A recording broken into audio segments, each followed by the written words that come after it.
Okay, now we're going to talk about the last pieces of data that we use on the InBody, and this is where a lot of the cool benefits come from the InBody. Now, so we have the muscle fat analysis, we have the obesity analysis, and the segmental analysis. That tells us how you are now.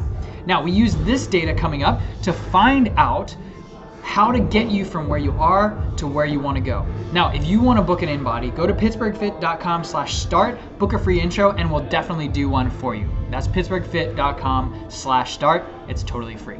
Now, we're going to go over the basal metabolic rate and the visceral fat numbers. Now, basal metabolic rate, also known as BMR, that tells us how many calories you burn at rest. So this is you lay in your bed all day. This is what it takes to be alive.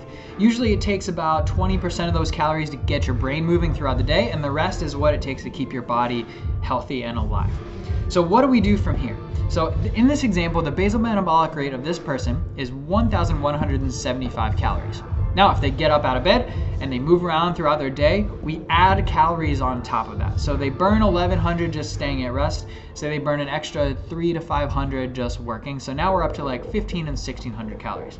Now, they work out 5 days a week. We're gonna add another 200 to 300 calories per day in total to make up for that exercise. And now we're right about at that 2,000 calorie a day marker. So basal metabolic rate is you just hanging out at rest. Then we add in all of your activity. Now, if you want to gain weight, you have to overeat by 300 to 500 calories so that your body starts to build up, because you have to have excess to gain. Now, if you want to cut back, you take that basal metabolic rate, we add in your activity, say you're at 2,000, and we just back it down 100 to 300 calories to create a decline or a change in weight in the downward direction. We never want to see anybody below 1,200 calories. That's generally not enough to keep you going throughout the day and can cause some other trouble down the way. But usually you want a between 100 and 500 calorie deficit, depending on how quickly you need to change your body composition. 1 pound of fat is about 3,500 calories. So if you do a 100 calorie deficit, that's about a pound a month. If you do a 200 calorie deficit, that's about 2.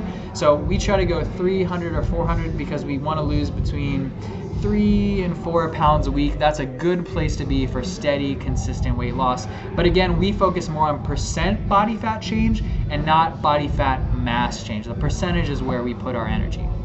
Now, visceral fat. That's fat that you can't see. So you have abdominal fat. That's what you see when you look at someone on their sides or on their arm or underneath their armpits here.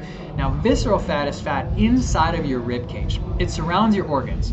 It functions a little bit differently than what you think of when you think of body fat.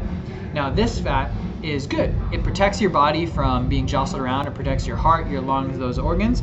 It also can do some bad things.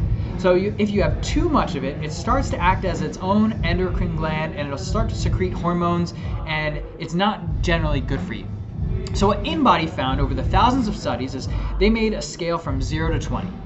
If you're 10 or below, your risk of type 2 diabetes and cardiac disease is cut in half by 50%.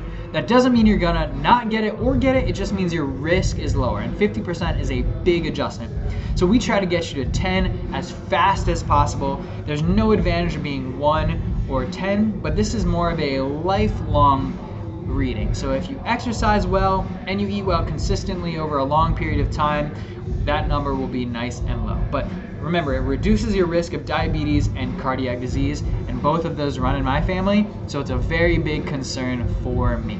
So those are the pieces of data that we use to kind of make our plan moving forward. Your BMR, basal metabolic rate, and then that visceral fat number is your risk for long-term problems, and hopefully we can keep it nice and low. Now, if you want an InBody, go to pittsburghfit.com/start, book a free intro with one of our awesome coaches. We'll do an InBody, we'll review the results, and we'll create an awesome action plan perfectly customized just for you. Can't wait to meet you guys. Talk more soon.